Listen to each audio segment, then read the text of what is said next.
जो उन्होंने कार्य किए होंगे वो मील का पत्थर साबित हुआ होगा कि समाज को जोड़ने का काम किया होगा। समाजवादी आंदोलन के प्रतीक के तौर पर सुरेश अचल जी ने काम किया। विचारधाराएं अलग हो सकती है, सबका काम करने का तरीका अलग होता है, लेकिन रास्ते सबके एक हैं, ये ध्यान रखिएगा। सबको बिहार बनाना है और इस देश का निर्माण करना है। कोई किसी भी रास्ते से आए, हम सबके रास्ते का स्वागत करते हैं। हम सरकार की ओर से जरूर ये कहना चाहते हैं, एक राजनीतिक और सामाजिक कार्यकर्ता के तौर पर सुरेश अचल जी ने जिस तरह साहित्य के जीवन में, शिक्षाविद के तौर पर, पत्रकार के तौर पर, लेखनी के माध्यम से समाज तक जो कुरीतियां थी उसको पहुंचाने का काम किया।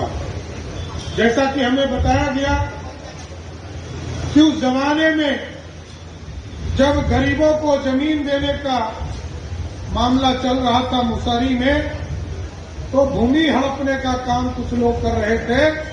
उस आंदोलन को भी नेतृत्व करने का काम सुरेश अचल जी ने किया था।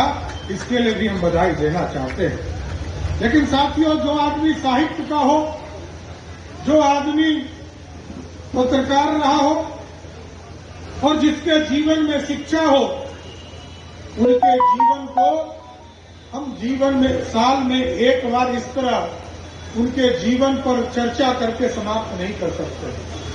मैं विवेक जी कहूंगा, विवेक जी सक्षम आदमी है, नहीं सक्षम है तो पूरी तरह हम लोग सक्षम हैं। हम सरकार के तरफ से करेंगे, यहाँ उनके जीवनी पर एक पुस्तकालय बनाने का काम करेंगे, जिससे कि उनके जीवन पर जो चीजें स्थापित हुई है, जो उन्होंने किया है कार्य, उसको जरूर दूसरे के दर्शन के लिए छोड़ें। और उनका जो व्यक्तित्व मैंने देखा, उनका जो चित्र सिर्फ देखा, वो दूर से ही लगते हैं कि साहित्यिक व्यक्ति है। तो इसलिए साथियों, मेरा अपना मानना है कि आज पुण्यतिथि के अवसर पर जरूर मैं आया हूं, लेकिन स्वाभाविक है इस बिहार के समृद्धि के लिए आप लोगों ने काम दिया है। और ये मुजफ्फरपुर मेरे को जानकर बड़ा खुशी हुआ। मैं लगातार रिपोर्ट देखता हूं। आज यदि देश में, दुनिया में सबसे आसान रास्ते से बिजनेस करना भारत में शुरुआत हुआ है साथियों, आज बिहार में सबसे पहला स्थान मुजफ्फरपुर है, जहां सबसे पहले उद्योग लगाना चाहता है। जितने लोग बाहर से आते हैं सब हमें यही कहते हैं कि हमको मुजफ्फरपुर में जमीन दे दीजिए, हम यही उद्योग लगाना चाहते हैं। इसका मतलब है कि मुजफ्फरपुर अब समृद्धि के रास्ते पर चल चुका है और आगे बढ़ रहा। हम जरूर आश्वस्त करते हैं, कई चीजें हम लोगों ने शुरुआत किया है और हमने तो कहा है हर हालत में, क्योंकि प्रधानमंत्री जी आदरणीय नरेंद्र मोदी जी और बिहार के लोकप्रिय मुख्यमंत्री नीतीश कुमार जी बिहार के विभिन्न स्थानों से अभी हम लोगों ने 10 एयरपोर्ट के निर्माण का काम शुरू करने जा रहे हैं और अगले 1 से 1.5 महीने में 15 अगस्त के पहले हम आपको स्वस्थ करते हैं कि मुजफ्फरपुर के भी एयरपोर्ट पर ईटा और काम शुरू हो जाएगा। साथियों, इतना स्वस्थ करना चाहते हैं क्योंकि ये इस इलाके के समृद्धि का रास्ता खुलेगा।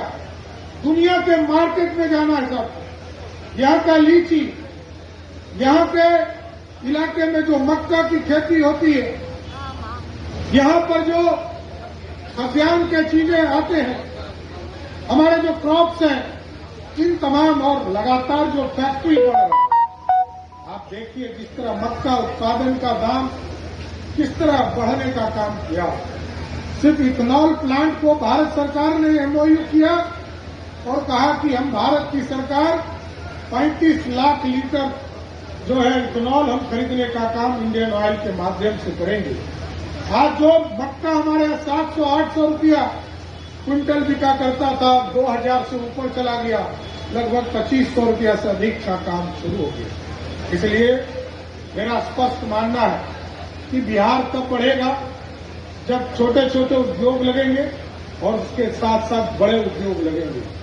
मेरे को गर्व है कि जिस बिहार में 23,000 करोड़ रुपया का बजट हुआ करता था, आपके आशीर्वाद से, आपके सहयोग से, मैं जब 2 पिछले वित्तीय वर्ष में मैंने बजट पेश किया तो 23,000 करोड़ से बढ़ाकर आज 3,17,000 करोड़ का बजट हो गया।